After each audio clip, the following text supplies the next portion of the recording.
When we think of the monastic revival that took place on Athos in the second half of the 20th century, we tend to think in the first instance of the monasteries. We think of the increase in the numbers of monks in most brotherhoods and the restoration of the buildings in order to accommodate them.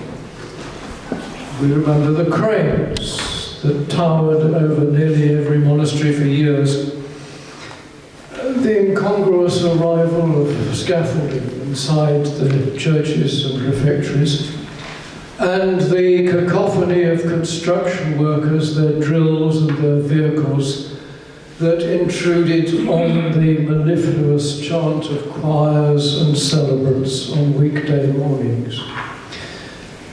And if we can remember what it was like before, we think of the improvements introduced in the quality of the food, and the luxury of hot water and showers. Showers are still a luxury in the guest house. And we think of the huge increase in the numbers of pilgrims and the efficiency with which they are fed and accommodated in most monasteries. And we think of the network of roads that has now spread over most of the peninsula, the proliferation of motor vehicles, and the minibuses that offer an easy alternative to more traditional methods of transportation.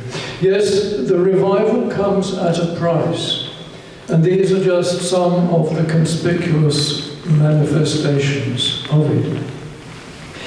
But these manifestations are merely the outward and visible signs of an inward and spiritual movement that began long before any of these changes in the monasteries became apparent. I'm not suggesting that any of these changes were superficial. Far from it. They mark a truly significant reversal of the downturn in the mountain's fortunes that had been in evidence since the early years of the 20th century. And without them, it's quite possible that Athos would not have survived in the form that we know it. But the point is that they would not have come about if there had not already been a spiritual revival in progress, at least since the mid-20th century.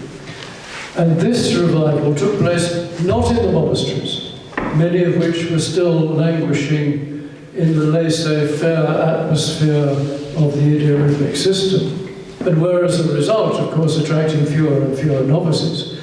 No, this revival took place outside the main centres of population, in the cells and sketes, the caves and hermitages, which remained largely unaffected by what was happening elsewhere, and where ascetic practices continued exactly as they had done for centuries. And the region in which these remote habitations were located is commonly known as the Athonite Desert. Now, the Athonite Desert is not like the conventional image of a desert. It can't be compared to the Egyptian desert or the Judean desert or the Sinai Peninsula. It's not a flat, sandy waste where no rain falls and nothing grows. It's located at the southern tip of the peninsula, around the base of the mountain itself, where the land rises steeply out of the sea and flat ground is hard to come by. Some parts are densely forested. Some parts are composed of scree, which is hard to cross on foot. And some parts, most parts in fact, are made of bare rock and scrub. There are no roads in this land, and no motor vehicles to disturb the peace. Occasionally you hear the putt-putt of a small fishing boat, but otherwise the only sounds are made by the birds and the lizards. Footpaths and mule tracks do cross it, and the only transportation is provided by mules. There are no monasteries between the Great Lavra on the north coast and St. Paul's on the south, but there are several sketes where clusters of cells are grouped around a shared church, and the idiorhythmic way of life is still practiced. And there are countless other habitations where monks live or have lived in more or less total isolation. If you're walking through, you rarely see these men, and if you pass a ramshackle hut or stone edifice, you have no idea whether it's inhabited or not. These are places where monks' cells, there are places where monks' cells are built out from the cliff and overhang the sea hundreds of feet below. And there are places where a substantial shack stands alone next to a well-tended vegetable garden or a small olive grove. But most of the time you see no signs of life at all. And it's hard to imagine how men can live here. Such is the desert of Athos. This desert has always produced saints in profusion, but never more so than in the last 10 years or so. These are the men who, by their example and by their teaching, inspired a generation of monks who sat at their feet as disciples, fell in love with the ascetic way of life, and then went out to populate and eventually to revive the monasteries.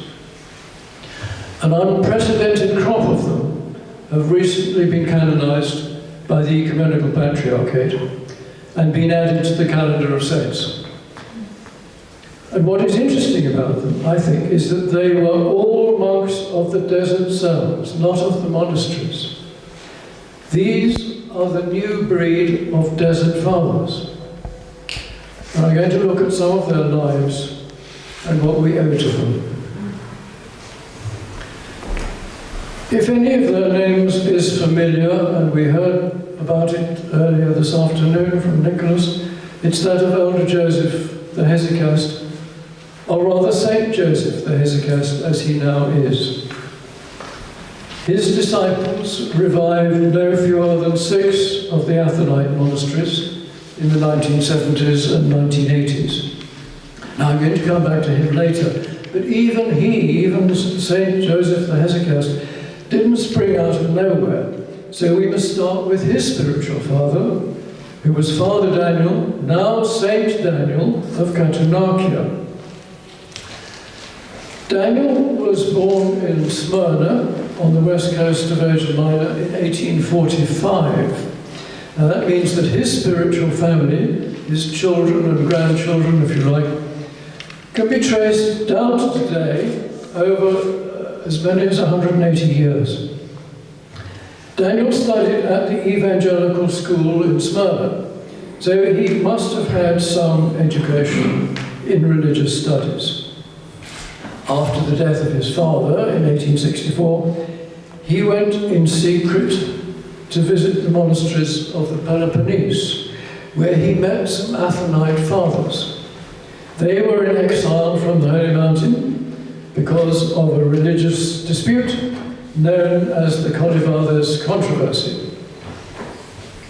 Inspired by them, and with his mother's blessing, Daniel went to Athos and became a novice at the monastery of St. Panteleimon, which was then a largely Greek house. He was tested by the jobs he was given. First looking after a cantankerous old monk, and then working with some Bulgarian monks making sacks. They were rude and unkind to him, but he displayed sweetness of temper in response and always upheld the principle that a true monk should never bridle when provoked. He received the great schema with the name Daniel and took up iconography, to which he applied himself for the rest of his life. In 1876, when management of the monastery had been transferred to the Russians, he was expelled for his resistance to this, and he moved to join the idiorhythmic Greek Brotherhood of Vatopedi. There he was put in charge of the guest house, which it said he transformed into a true Cenobitic monastery. In 1880, he withdrew to the desert and settled in a hermitage at Katonarkia, where he painted icons, studied the Philokalia, and otherwise devoted himself to prayer. After 3 or 4 years, he received his first disciples, and a brotherhood of 10 monks eventually formed around him. And for 50 years, Father Daniel was one of the most respected elders on the mountain, and he became the guide and counselor to many hermit monks, including Saint Joseph the Hesychast, whose aptitude for the Hesychast life he discerned and encouraged. The brotherhood that he founded, that Daniel founded at Katonarkia, was named the Danielai after him, and it still follows the principles of its founder. It remains a haven for pilgrims and hermits of the desert, and it still has a great reputation for iconography and for chanting. I remember King Charles visited them some years ago and was presented with an icon by the fathers, which he keeps safely in his sanctuary at Highgrove. Elder Daniel died on the 8th of September 1929, and he was canonized in 2020. And he's the oldest of our new batch of Desert Fathers. I think I should mention at this point that much of the information that I have collected about these new saints is drawn from a new edition of the Synaxarion, which is due to be published later this year. And I'm greatly indebted to its author, Father Makarios of Simonopatra, for generously giving me unfettered access to it. Now I want to turn to Elder Joseph the Hesychast, who, like his spiritual father, Elder Daniel, was also canonized in 2020. His life was written by another Joseph. It's rather confusing because there are so many Josephs, so many Ephraims here. But anyway, the life of the Elder Joseph the Hesychast was written by Elder Joseph of Vatopedi, and it was translated into English by Elizabeth Theokritov. In the prologue to this biography, Abbot Ephrem of Vatopedi, the current abbot of Vatopedi, has written, "The life of Elder Joseph the Hesychast is a shining contemporary example of heroism and self-denial, struggle against the passions of the demons and resurrection of the new nature created after the likeness of God.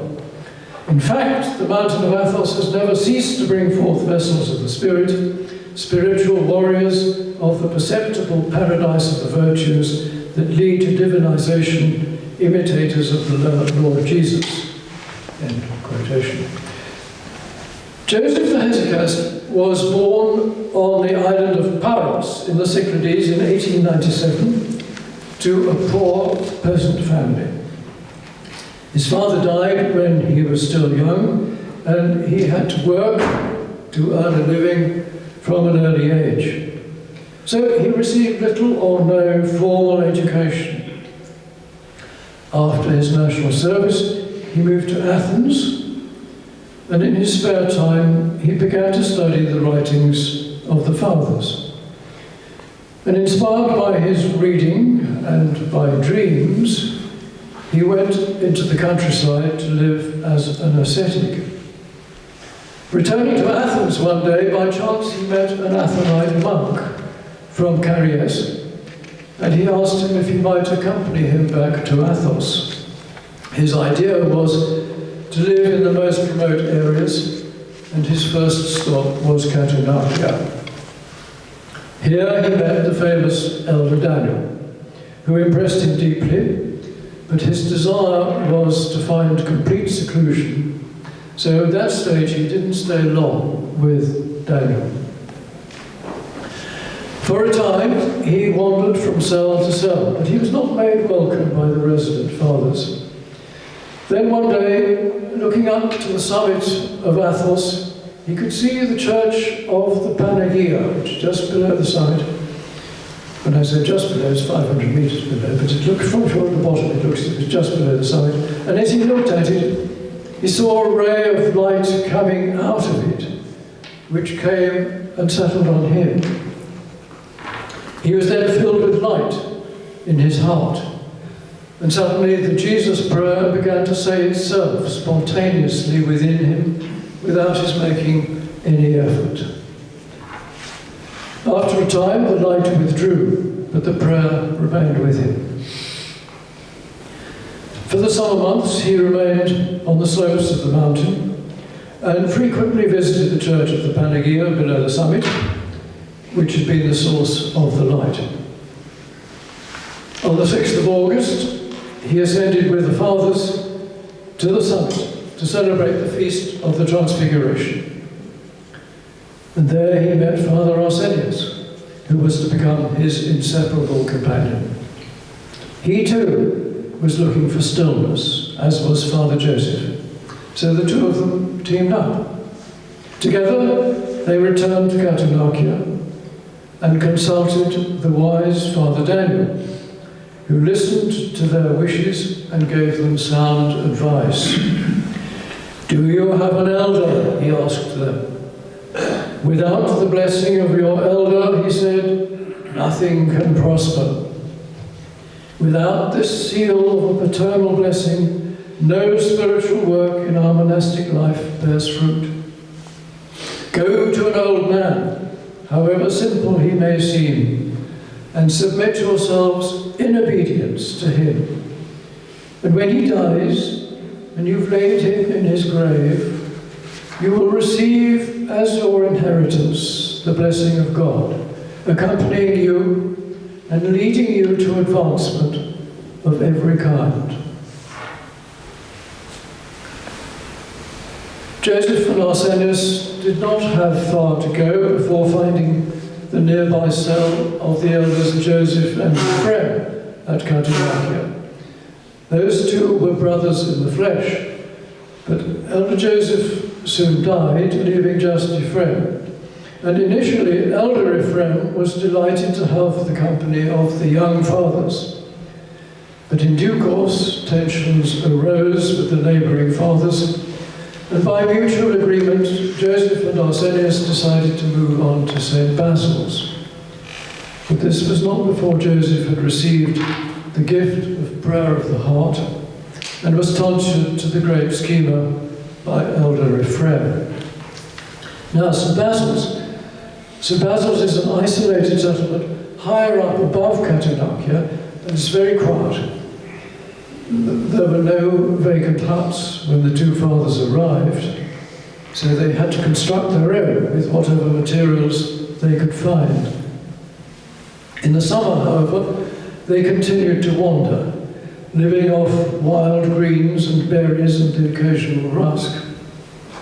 They walked at a distance from each other so as to avoid speaking, and they avoided unnecessary encounters. In the winter they withdrew to their hut, and at Easter they emerged and they resumed their travels. And they kept up this way of life for 8 years. Its purpose was the pursuit of grace, divine grace. And they described it as a form of spiritual warfare. As the saint's biographer says, it requires an iron will and the courage of a true warrior. From time to time, the saint experienced visions of the supernatural light. And at other times, he saw a great host of monks in battle order, drawn up to fight the demons. He endured endless trials and temptations. He gave up his bed and slept on a stool, and his only comfort was prayer. Throughout this time, he was searching for a spiritual father who could provide guidance in this mysterious way of life. Now, at that time, Elder Daniel was living a hesychast life not far from St. Basil's, just beyond Criandana. He was a true hesychast, never going beyond the yard round his hut, struggling in vigil and prayer, and celebrating the divine liturgy daily. Father Joseph asked if he and Father Arsenius could attend the liturgy and make their confession. And this they did, and Daniel became their spiritual father. Every night he kept vigil, and he didn't begin the liturgy before midnight. Often it was interrupted by his tears, and it could last many hours. Elder Daniel discerned Father Joseph's calling to ησυχία and to the practice of prayer of the heart. So this meeting was a turning point in his monastic life. For a short time in 1929, the two fathers, Joseph and Arsenius, left the mountain and spent some time with family and friends in the world. They called on Father Arsenius' brother and his nephew Haralambos. The latter duly became a disciple of the elder and eventually the abbot of the Onisil monastery. The elder also became acquainted with a group of widows from Asia Minor and corresponded with them and supported them spiritually. And he established a sisterhood for them and would occasionally stay with them. But this provoked criticism from priests of the neighbourhood, and the sisterhood disbanded of its own accord. But the elder kept up a regular correspondence with many people in the world, and his letters have been collected and recently published in a very fine edition by the monastery of Vatopedi. You'll see it next door, it's for sale at the bookshop. Back at St. Basil's, the elders' brotherhood began to grow. Two brothers came from Albania. Another had a PhD in chemistry from the University of Paris. One was a doctor and a monk of the great Lavra, who compiled the first catalogue of the monastery's manuscripts. Another was a pharmacist. It's significant that three distinguished scientists, who had all been monks for some years, were now submitting themselves in obedience to the elder. And this demonstrates that the elder's spiritual abilities and gifts were now becoming widely known. Saint Ephraim of Catanakia, about whom we shall have more to say shortly, had also attached himself to the elder in 1935. In 1938, the elder, together with Father Arsenius and another disciple, moved to the caves at the skete of Little St. Anne to get away from their growing brotherhood. We've been hearing earlier today about the way in which monks who wanted to be quiet had to get away from their disciples at times and find greater ησυχία for themselves. Their conditions were extremely cramped because of the sheer drop to the sea in front of the cells. In 1947, Elder Joseph, later of Vatopedi, asked to join them and was initially refused, but eventually space was found for him and he joined the brotherhood. In his biography of the elder, he describes the daily routine.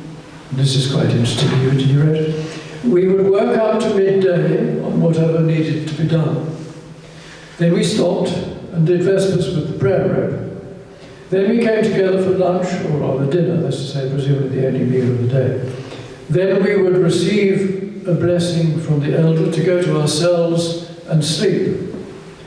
After our rest, we would prepare anything that might be needed for the next day, and then each go to his own cell for prayer and vigil until midnight.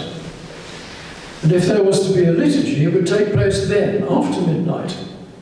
And if not, there was spiritual study. We younger ones were allowed to visit the elder at this time to tell him our thoughts and hear his advice. The regime was extremely harsh. They had precious little to eat. The work was arduous, and rules of fasting were applied rigorously, especially in Lent. Nonetheless, Father Joseph writes, "I shall never forget those days, which were really the golden age of my life." All the same, after a few years of this schedule, it became apparent that they would have to move. The younger fathers were getting sick and could no longer care for the older ones. So they decided to move somewhere lower down near the sea. In June 1951, they settled in a group of isolated huts at New Skeete, which is a dependency of St Paul's Monastery. And here they were able to continue the regime that they had established at Little St Anne's. But Elder Joseph fell seriously ill with anthrax and for a long time refused to have treatment. And eventually, when he did accept help, it was too late. He also had a heart condition, and his last days were painful. He finally reposed on the day of the Dormition of the Theotokos, 15th of August 1959, at the age of 61. Now, I'm conscious that I have not done justice to the Elder's teaching, nor would it be possible in the few words that are available to me. For an accessible and concise treatment of it, I would direct you to the paper that Abbot Ephrem of Vatopedhi gave here at Madingley at our very first residential conference in 2003. The abbot points out that Elder Joseph was living at a time when monasticism on the Holy Mountain was in a period of decline. Through his empirical way of life, Abbot Ephrem writes, the Holy Elder reintroduced the teachings of St Gregory Palamas regarding hesychasm to contemporary Athonite monasticism and to Orthodox monasticism as a whole. His teaching was on a level with the teachings of the Neoptic Fathers of the Philokalia. Elder Joseph's presence as a genuine exponent of the Neoptic patristic tradition led to an influx of novices to monasticism. Through his presence, a significant number of the monks today on the Holy Mountain renounced the life of cares and followed the unfettered monastic way of life. One day, a visitor inquired about the Elder's disciples, to which he prophetically replied, "Yanis, do you see those 3 young monks? One day they will fill the Holy Mountain with monks." No fewer than 6 monasteries on Athos were revived by disciples of the Elder Joseph. Vatopedhi, Dionysiou, Xeropotamu, Karakalu, Philotheo, and Constantinople. Numerous other cells on the mountain, as well as monasteries for men and women elsewhere in Greece, Cyprus, and North America, are led by spiritual children and grandchildren of the Elder. In Vatopedhi, the Elder is always referred to as grandfather, since the current brotherhood had always been in obedience to the Elder Joseph, who was one of the Elder's spiritual children until his death in 2009. I myself remember many years ago being shown a chapel inside the monastery that was to be dedicated to Saint Joseph the Hesychast. So certain were the fathers that the Elder would sooner or later be glorified. Now, I've devoted a disproportionate amount of time to St Joseph the Hesychast because he occupies such a central position in the spiritual tradition. But of course, he was not alone. Just now I mentioned St Ephrem of Katonakia, who joined the Brotherhood, the Saints' Brotherhood, in 1947. His life, like that of St Joseph the Hesychast, has been written by his spiritual brother, Elder Joseph of Vatopedhi, and has recently been published in English translation by Vatopedhi in its Holy Mountain series. You can buy that next door also. As the author of the biography writes, The life of a truly spiritual man is inaccessible. Only tastes, rays, and shadows are granted to us so that we might apprehend the splendour of his life in Christ. St. Ephraim was endowed with two remarkable advantages. First, he was completely devoted to self-denial and true obedience. And secondly, he was blessed to have Elder Joseph the Hesychast as his spiritual father, who set him on the path of repentance and prayer. And this marked him out from the start as a young elder. St. Ephraim was born in 1912 in the village of Ambalachori near Thebes, where his grandfather was the parish priest. After leaving school, we are told that he tried and failed to establish himself in secular society. Withdrawal from the world, therefore, would seem to be a second-best option, though his thinking was that only God could direct his course. From then on, his path seems to have been very clearly defined. Already accustomed to the trappings of monasticism, that's to say, the Jesus prayer, prostrations, fasting and obedience, he beat a path straight to Katunakya in the desert, where he joined the brotherhood of Fathers Joseph, Nikephoros and Procopius, fellow Thebans, and there he remained for the rest of his life. Now, he found his fellow monks difficult, especially the elder Ephraim, who was elderly and demanding. But the young Ephraim showed him complete obedience and never grumbled at his demands. He realized that he'd been brought to Katunakya by the Mother of God herself, and he wrote on the back of his cell's door the words, obedience, patience, prayer. After 6 months, he was tonsured, and just 2 days later, his elder, Father Ephraim, died. So Father Nikephoros succeeded as elder of the cell, and 2 years later, at the early age of 24, the young Ephraim was ordained a priest. And from then on, he was known as Papa Ephraim of Katunakya. Father Nikephoros often visited St. Joseph the Hesychast when he was at St. Basil's, which was only half an hour's walk away, and he would celebrate the Divine Liturgy for him, as Joseph the Hesychast was not a priest. One day he took the young Ephraim with him, and the saint asked Nikephoros if his disciple was obedient. The elder's reply was positive, which brought great joy to Ephraim, and a close spiritual relationship developed between the two saints. Ephraim became a disciple of the elder Joseph and followed his rule of prayer. But at the elder's recommendation, he remained in his cell at Katunakya in obedience to Father Nikephoros. After Elder Joseph moved down to New Skete with his disciples in 1952, two of whom were ordained, Father Ephraim was then relieved of his priestly duties, but he continued to visit them while remaining with Father Nikephoros as his only companion and serving as the only priest in Katunakya. Towards the end of his life, Father Nikephoros became very difficult, and Father Ephraim was his full-time carer.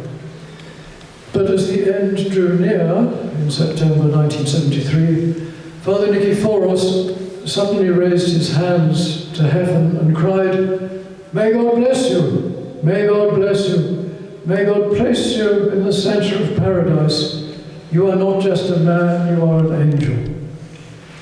So after a lifetime of reproaches and commands, at the last moment he finally received the blessing of his elder. Father Ephraim, Papa Ephraim of Katunakya, now remained alone in his cell, concentrating on prayer for the repose of his elder's soul. And from now on, his own health began to decline, and he suffered especially with swollen feet and ulcers, which made movement very difficult for him. He never asked God to relieve him of this suffering, merely to give him the strength to endure it. From 1975, he was joined by disciples, and the brotherhood grew to 5. He would instruct them in the meaning of the monastic life and of obedience. When asked about how to obtain the grace of inner prayer, he would reply that obedience alone fosters prayer, and prayer leads us to the knowledge of God. Reflecting on the numbers of pilgrims who came to consult him, he would say jokingly, "Thanks to the blessing of the devil and the curse of God, the rumour has spread that I am a saint, and so I have lost my ησυχία." From 1992, the ulcers returned and he suffered from increasing blindness and paralysis.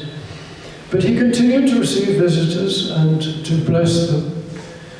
For the last year or so of his life, he was confined to bed, unable to move or speak or swallow, finally reposing peacefully on the 27th of February 1998. After his death, he appeared to one of his disciples and said, "Little Father, I'm now going to celebrate the Divine Liturgy on high."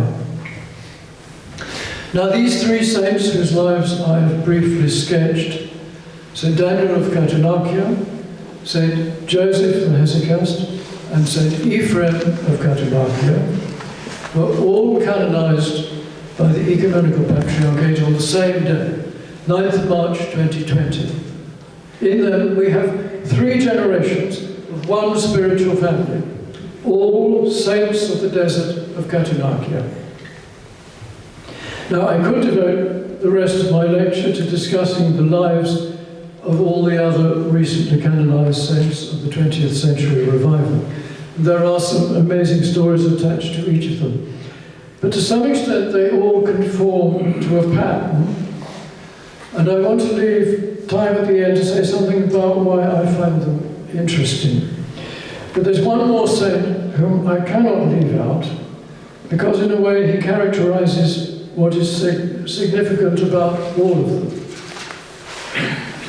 And Father Porphyrios will be pleased to know that this is Saint Porphyrios of Capsa-Calivia. Saint Porphyrios was born on the island of Evia in 1906. We know quite a lot about him from his remarkable and highly readable spiritual autobiography entitled Wounded by Love. It's on sale next door. It was compiled from an archive of notes and recordings of his reminiscences and conversations, and it was published posthumously. His parents were poor but pious, and after just 1 year of primary school, he was sent out to herd the family's sheep on the mountainside. There, he tried to read the life of St. John the Calaphite, the 5th century hermit monk who gave up everything to follow Christ. The young boy dreamed of following the saint's example and set his heart on going to Athos. After several failed attempts, he finally succeeded in 1918 at the very young age of 12, thanks to the kindness of an elderly monk whom he met on the boat and who offered to pass him off as his own nephew. "Come to Capsa-Calivia," the monk said. "That's where I live with my brother in a hermitage in the desert. Come along, my boy, and we'll all glorify Christ together." The monk's name was Panteleimon, and his brother was Father Ioannikios. And the boys served the 2 of them in complete obedience. Panteleimon became his spiritual father, and he regarded him as a very great saint. But he longed to live secretly, as many did on the Holy Mountain. One day, when his 2 elders were away, he rose early before the start of the liturgy in the sketes church, and he stood in a dark corner to pray. And while standing there, he saw an old Russian hermit come in, and this was Father Dimas. Thinking he was alone, Father Dimas began to pray ecstatically and to make numerous prostrations. Overcome with wonder, the young monk joined his own prayer with that of the hermit and described the event in his own words. The old man, he wrote, was bathed in grace. He shone in the light. He hadn't seen me. I was deeply moved. I started to shed tears. The grace that saint possessed radiated into my soul also. He transmitted to me his spiritual gifts of grace. Old Dimas had fallen into ecstasy. It happened without his willing it. He couldn't control his experience. These things cannot be explained, nor can they be rendered in books. You must be worthy to understand them. Now, this was the moment when Porphyrios received the power of clairvoyance and the gift of inner prayer. After the experience with old Dimas, he changed completely. His life became full of joy, and he says he lived among the stars. He writes quite poetically about it. I became a different person. I turned everything I saw into prayer. I observed the grasses, the trees, the water, the rocks. I spoke with the rocks. The rocks had seen so much.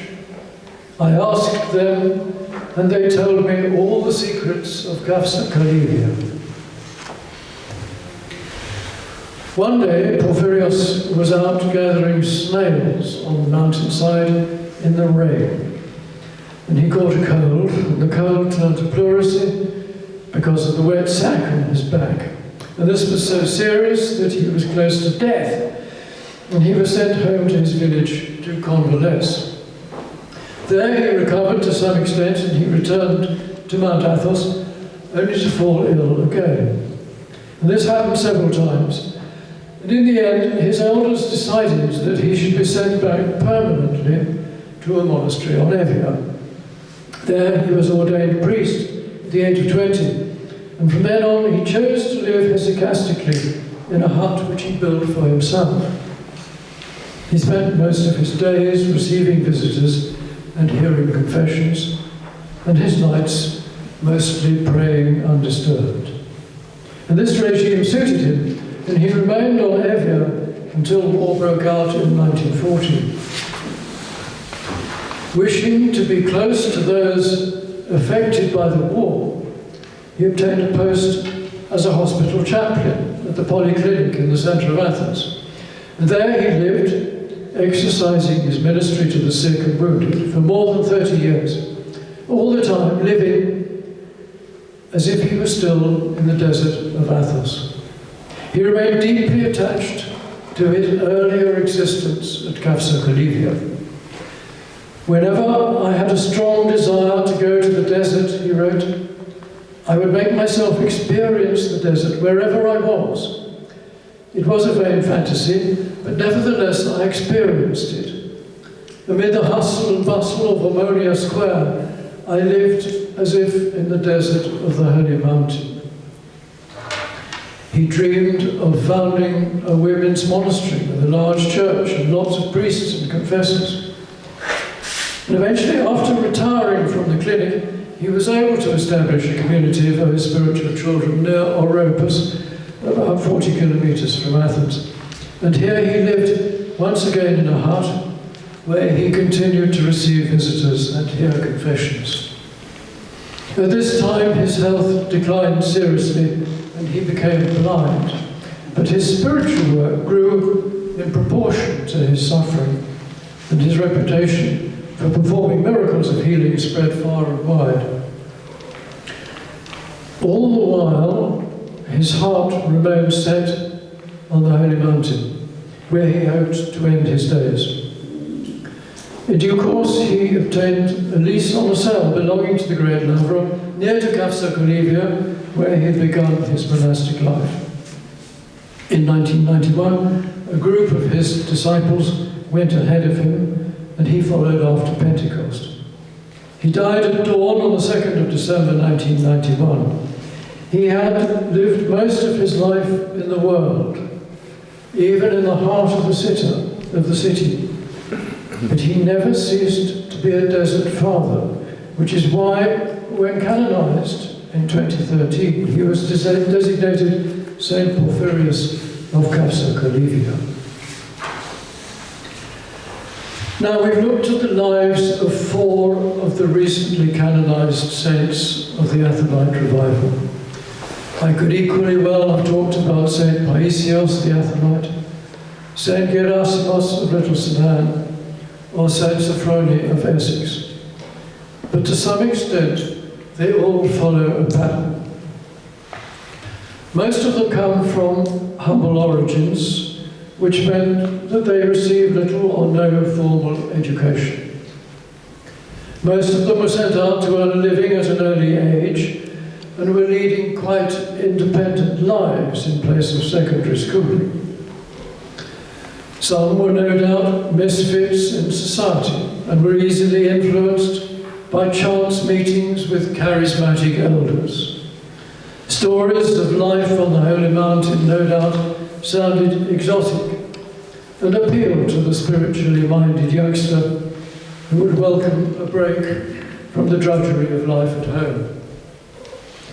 Such young men were receptive to the idea of a life free from worldly care, devoted to service to an elder and devoted to God. Meanwhile, the Holy Mountain itself was in trouble. The first half of the 20th century had not treated it well. The Orthodox world had lurched from crisis to crisis. Most of Eastern Europe was at war for most of the time, and young men's lives were squandered. Few had the leisure to think of a monastic vocation, and the population of the mountain declined accordingly. The monks that remained grew older and less inclined or less able to maintain their crumbling buildings. Government ministers considered turning the monasteries into casinos, and visitors like John Julius Norwich prophesied imminent closure. But as we have observed before, the mountain is made of sterner stuff, and the Mother of God would not allow her garden to go to seed. A strict course of treatment was required, and a new regime of back to basics was pursued. Nothing less than a new generation of desert fathers would solve the crisis. And this is just what happened. Following the lifestyle of the earliest hermits, men like St. Euthymius the Younger and St. Peter the Athonite, who were the first to inhabit the caves and rocks of the Athonite desert, this new band of hesychastic hermits emerged and set an example that somehow appealed to small numbers, quite small numbers of young disciples, eager to learn this fundamentalist form of monasticism.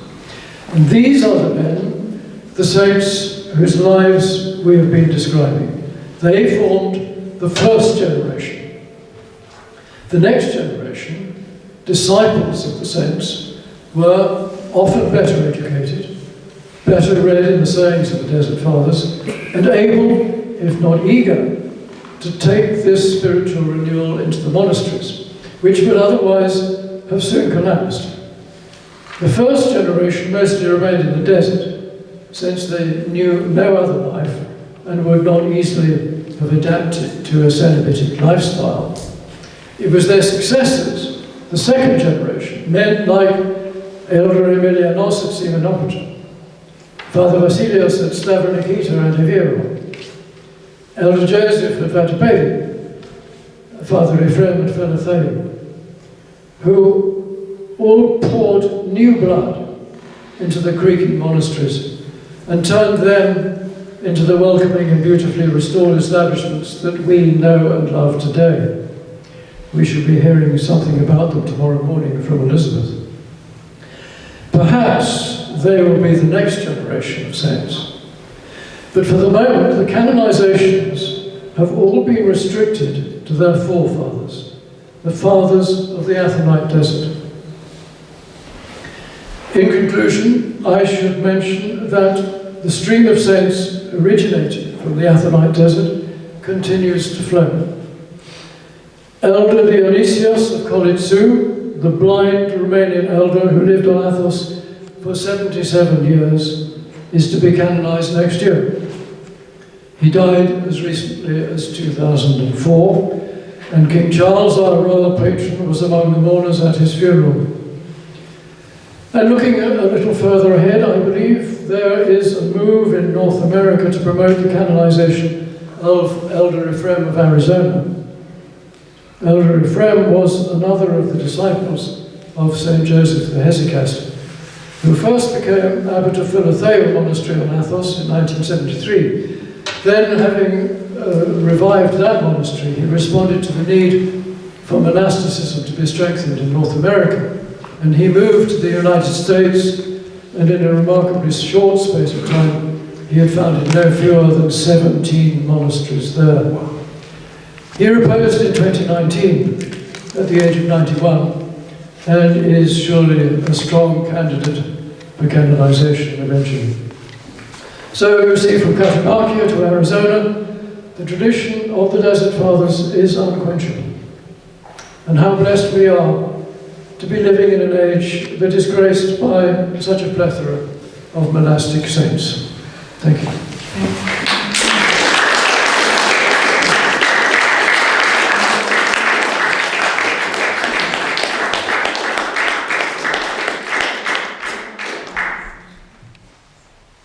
At the start of his talk, Graham said that he wouldn't mind if anybody fell asleep or nodded off during it.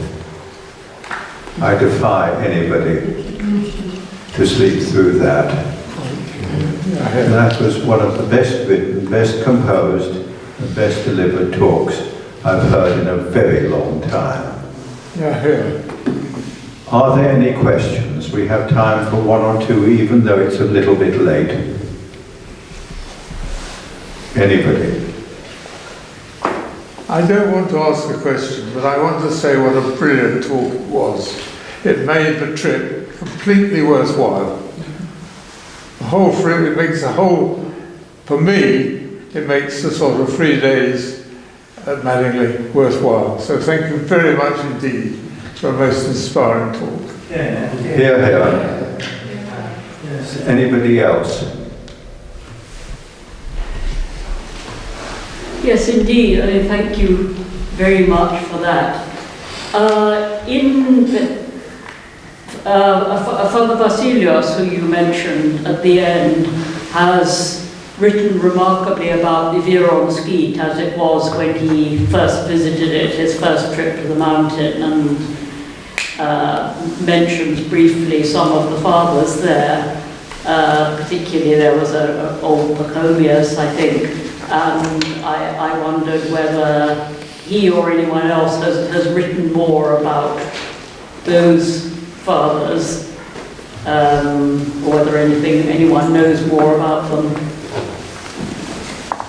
Not so far as I'm aware, but maybe it's somewhere in Greek. I haven't come across it, I'm afraid. You're more likely to have seen it than I am. Well, but no, I haven't. Perhaps you will. He must be very old now. I don't know how active he is. Do you? Vasilios? No, well, he's just produced his last book, which I think I gather is intended to be actually his last rather than just his latest. Yes. Let's hope it's translated into English. Perhaps you will translate. Yeah, I've been asked to translate it. You are? Yes. Good. So hope it gets done. Yeah. Good. Any other? Yes, Norman. Just a comment. I'm struck by how different these men were from Gregory Palamas.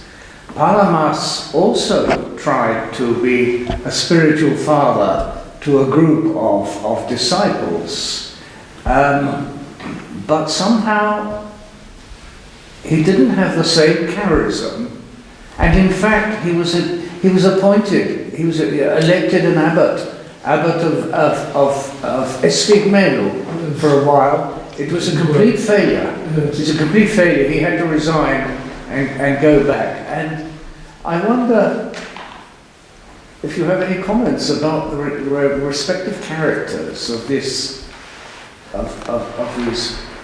attempts at monastic life. You know more about Gregory Palamas than anybody. But Gregory of Sinai, of course, did accumulate disciples and was a very different character from Gregory Palamas, wasn't he? That, as you were saying earlier today, that they complemented each other, perhaps. But certainly, Gregory Palamas, for some reason, wasn't that charismatic, perhaps, as a person. I don't know. Did you feel? Does he come across to you as a charismatic elder? He's more scholarly, isn't he? I feel his vocation was not to be a spiritual father, but these men were spiritual fathers. Yes. He had a different role to be under. Yes. He was a leader, Yeah. surely, and a scholar, Yeah. rather than a spiritual father. I think that's right. Time perhaps for one more question or comment. Anybody?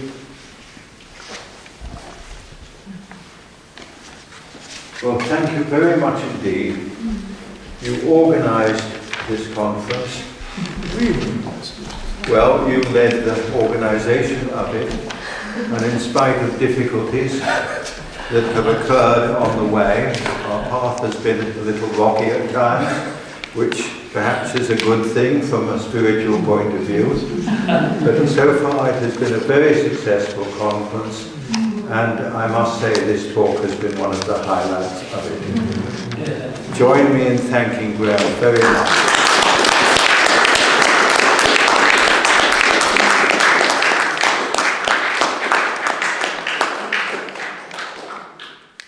And now I think in 2 or 3 minutes we have